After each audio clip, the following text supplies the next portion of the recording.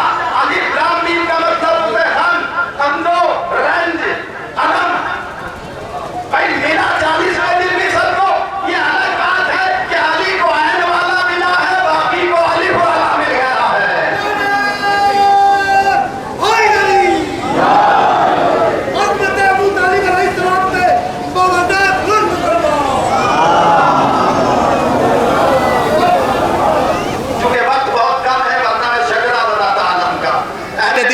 پرجوش کہانی ہے علم، عظمت آل محمد کی نشانی ہے علم، فوج کا دل ہے سپاہی کی جوانی ہے علم، غور سے دیکھیے اسلام کا بانی ہے علم، دست غدار میں کھلتا نہیں ہلتا ہے علم، اس لیے دست وفادار کو ملتا ہے علم، بولے مرسل کے طلبگار کو دوں کیوں یہ علم، حق کرار کا فرار کو دوں کیوں یہ علم، لاکھ مانگا کرے غدار کو دوں کیوں یہ علم، ارے پھول موجود ہے پھر خار کو دوں کیوں یہ علم، زخم باور مجھے دل میں سمونا تو نہیں، یہ علم ہے کسی بچے کا کھلونا تو چڑ گیا ساد وفا نیند سے جاگا ہے علم، دست عباس میں سونے پہ سہاگا ہے علم۔ یہ کربلا کے تپتے ہوئے ریگزار میں جو علمدار تھا وہ ہم شکل علی اور ثانی حیدر، وہ ابو الفضل عباس ام البنین کا لاڈلا، کہ جس نے اس علم کو حیات عطا کی ہے، اس لیے کہ جب تک لوگوں کے ہاتھوں میں علم رہا تب تک وہ علمدار کہلائے، علم لے لیا علمداری ختم ہو گئی۔ یہ کائنات عالم و آدم کا واحد علمدار ہے کہ جس کے ہاتھ تو قطع ہو گئے لیکن اس کا علم آج بھی بلند ہے۔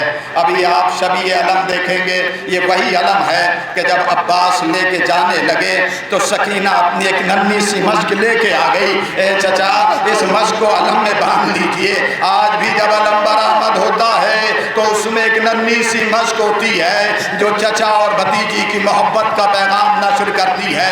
ایک ننھی سی مشک علم میں باندھی گئی اور علم لے کے شہزادی کے زینب کے خیمے میں عباس آئے۔ جب علم آ گیا تو ایک مرتبہ آواز دی شہزادی زینب نے، عباس علم میرے قریب لے آؤ، اور پٹکے پہ شہزادی زینب نے لکھا نصر من اللہ و فتح قریب، اور اس کے بعد آواز دی عباس میرے قریب آ جاؤ۔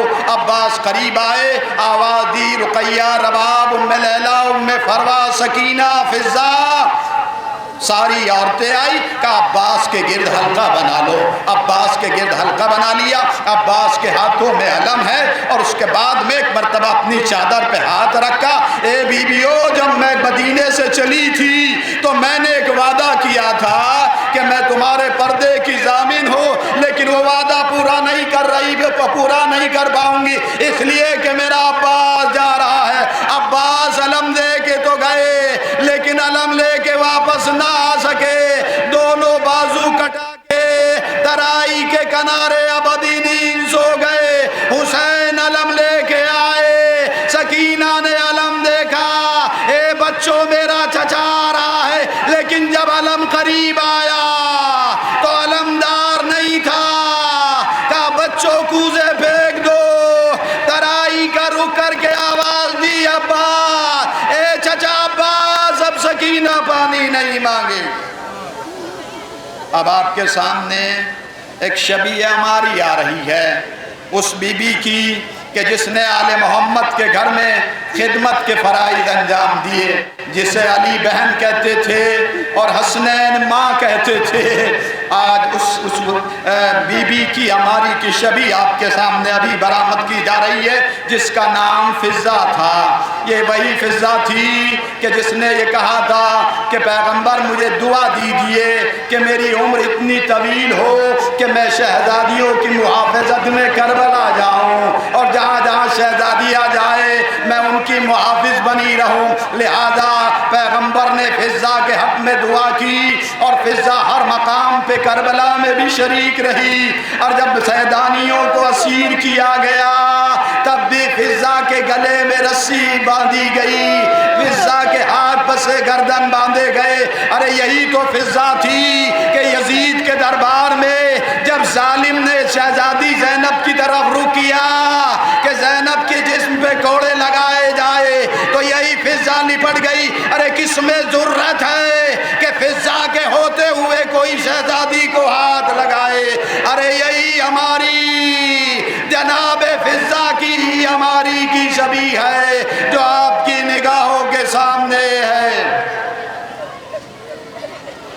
اب اس کے بعد ایک ہماری ایک دکھیاری ماں کی جس کا نام رباب تھا، جس کے لیے پڑھتے ہیں کہ سلام مادر بے شیر کو بھی سب کا سلام، عجیب وقت ہے کیا دے تسلیوں کا پیام، ابھی تو گود کی گرمی نہ کم ہوئی ہوگی، ابھی تو سینے میں ایک آگ سی لگی ہوگی، نہ اس طرح کوئی کھیتی ہری بھری اجڑی، اے بی بی تمہاری گود بھی اجڑی ہے، مانگ بھی اجڑی۔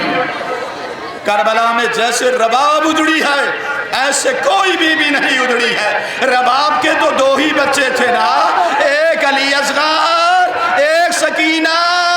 سکینہ کو زندان شام میں چھوڑ آئی، علی اصغر کو کربلا میں چھوڑا۔ جب ہماری میں بیٹھی تو اپنے ساتھ میں علی اصغر کے جھولے کی،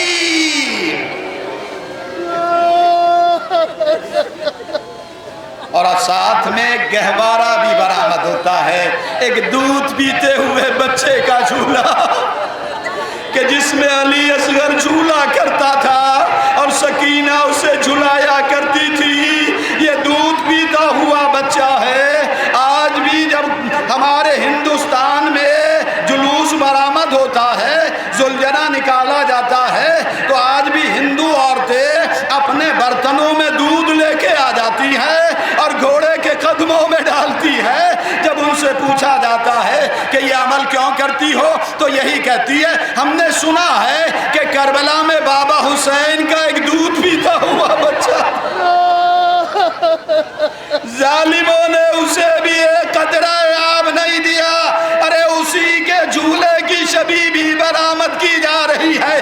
یہی وہ جھولا تھا کہ جس میں آگ لگائی گئی، یہی وہ جھولا تھا کہ جس کی جلی ہوئی لکڑیاں رباب نے جمع کی، اور جب مدینے گئی تو جھولے کی جلی ہوئی لکڑیاں اپنے ساتھ لے گئی۔ جب علی اصغر کی یاد آتے تو جھولے کی جلی ہوئی لکڑیاں نکال دی، آواز دیتی اے میرے علی اصغر۔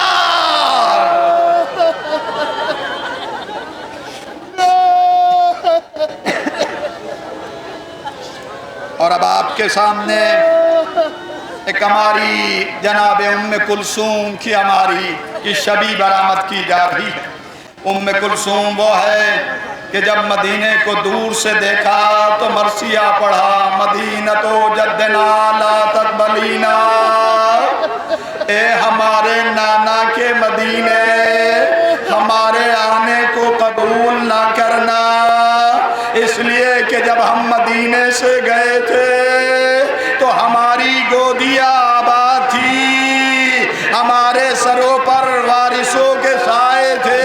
اے مدینے آج ہم واپس ہو رہے ہیں لیکن ہماری گودیاں اجڑ چکی ہیں،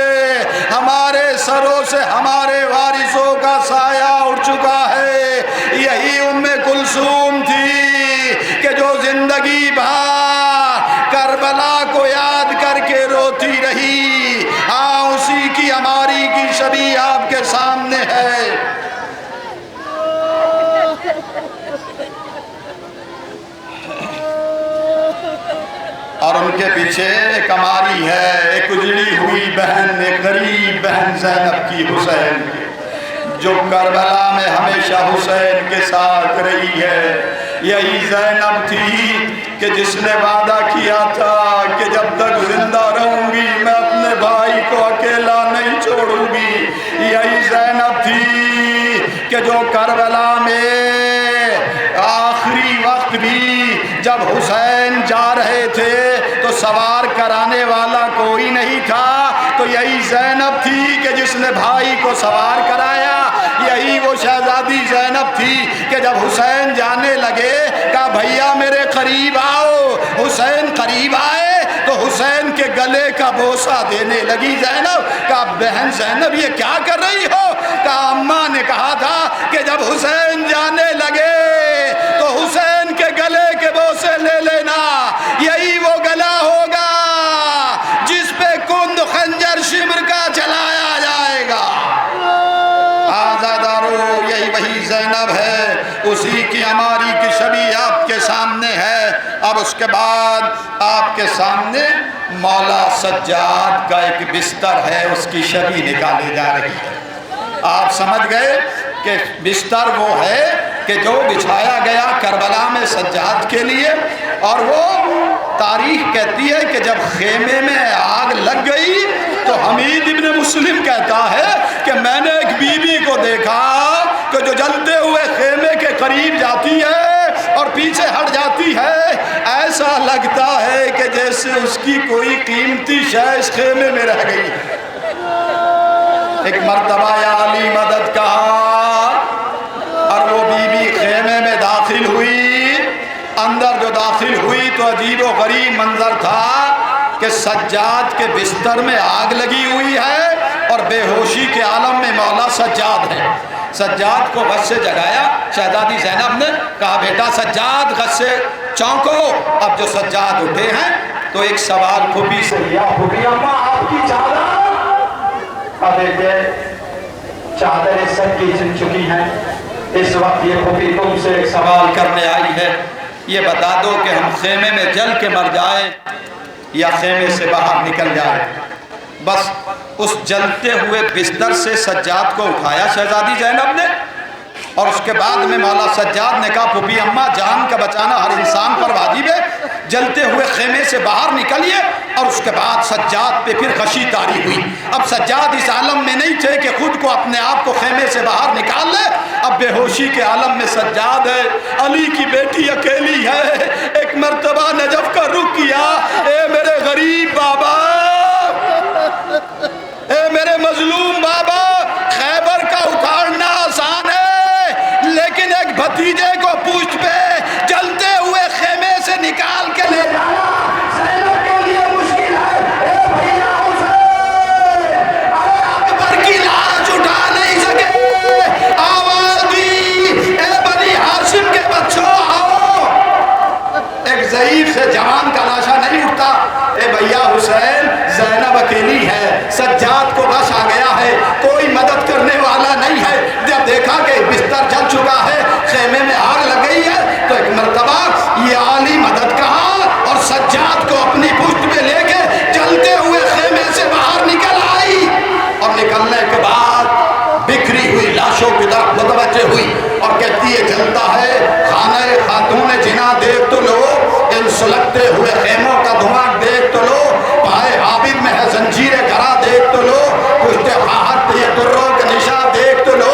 ارے ہوتی ہے شام غریبان وطن جنگل میں، اٹھو بھیا کہ اکیلی ہے بہن جنگل میں۔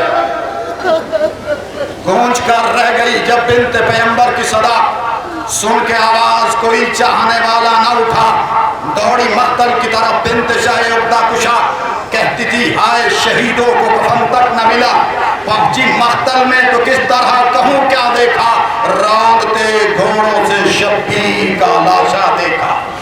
گم تھے بچے تو انہیں ڈھونڈتی مقتل میں گئی، کبھی گھبرائی ہوئی فوج کے بادل میں گئی، کبھی دریا پہ کبھی خون کے جل تھل میں گئی، آئی آواز سکینہ کی تو مقتل میں گئی، مل گئے سب تو اب اشکوں کو پیے بیٹھی ہے، اپنے سائے میں یتیموں کو لیے بیٹھی ہے۔ وہی سجاد کا بستر اسی کی شبی برآمد ہو رہی ہے کہ جس میں آگ لگی ہوئی تھی اور شہزادی زینب نے اسے بجھایا ہے. اور اب آخر میں ایک ذوالجناح کی شبی.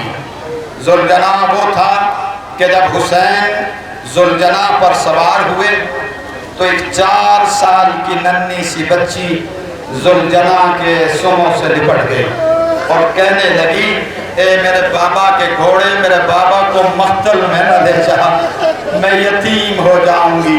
صبح سے جو گیا ہے وہ واپس پلٹ کے نہیں آیا. میرے بھیا اکبر گئے واپس نہیں آئے, بھیا محمد گئے واپس نہیں آئے, بھیا قاسم گئے واپس نہیں آئے. اے میرے بابا کے گھوڑے میرے بابا کو مقتل میں نہ لے جا. حسین پشت ذوالجناح پہ سوار ہوئے اور جب سوار ہوئے تو ایک مرتبہ اس پہ وفادار سے کہتے ہیں اے میرے گھوڑے اپنے آقا کو آخری بار مقتل میں پہنچا دے, یہ تیرے آقا کی آخری سواری ہے, آج کے بعد بھی تیرا آقا تیری پشت پہ سوار نہ ہوگا. لیکن اب گھوڑے نے اپنی گردن کو نیچے جھکایا. اب جو دیکھا خدا کسی باپ کو بیٹی کا یہ منظر نہ دکھائے. 4 سال کی ننھی سی بچی گھوڑے سے کہہ رہی ہے میرے بابا کو مقتل میں نہ لے جا, میرے بابا کو مقتل میں نہ لے جا. حسین پشت ذوالجناح سے عرض نینوا پر اترے اور ایک مرتبہ سکینہ کو اٹھایا, سینے سے لگایا, عرض کربلا پہ لیٹ گئے. بیٹی آخری بار اپنے بابا کے سینے پہ آرام کر لو, آج کے بعد یہ سینہ تمہیں کبھی میسر نہیں ہوگا. سکینہ کو جب بابا کا سینہ ملا تو سکون ملا اور سو گئی. ابھی کچھ لہجہ گزرا تھا کہ چیخ کے سکینہ خواب سے بیدار ہوئی. جیسے ہی روتے ہوئے بیدار ہوئی تو حسین کہتے بیٹی تم تو آرام کر رہی تھی, رونے کا مقام کیا ہے؟ کہا بابا کسی بی بی کے رونے کی آواز میرے کانوں سے ٹکرا رہی ہے. میں دیکھ رہی ہوں ایک بی بی ہے جو سیاہ لباس پہنے ہوئے ہے اور اپنے بال بکھرا کے کہہ رہی ہے سکینہ بابا کو جانے دو, عصر کا وقت قریب آ رہا ہے, میں نے حسین کے مقتل کی جنہا کو صاف کر دیا. جب چلنے لگے سکینہ سے کہہ کے بیٹی سکینہ وہ میری غریب ماں ہے جو بقی کے قبرستان سے کربلا میں آئی ہوئی ہے, سکینہ ہمیں جانے دو. جب جانے لگے تو سکینہ کہتی نیند آئے گی جب آپ کی منہ پاؤں گی بابا, میں رات کو مقتل میں چلی آؤں گی بابا. بابا آپ مقتل میں جا رہے ہیں, جب مجھے نیند نہیں آئے گی میں بھی رات میں مقتل میں چلی آؤں گی. اور اس کے بعد حسین مقتل میں آئے, جنگ کی, جنگ کرتے کرتے آواز آئی لاشوں پہ لاشیں لا چکے بس ہے حسین بس, زخموں پہ زخم کھا چکے بس ہے حسین بس, تیروں پہ تیر کھا چکے بس ہے حسین بس, ہم تم کو آزما چکے بس ہے حسین بس, اب سر جھکا دو خنجر بیداد کے لیے, کچھ امتحان چھوڑ دو سجاد کے لیے. ادھر حسین نے تلوار کو نیام میں رکھا, بھاگی ہوئی فوج سمٹی,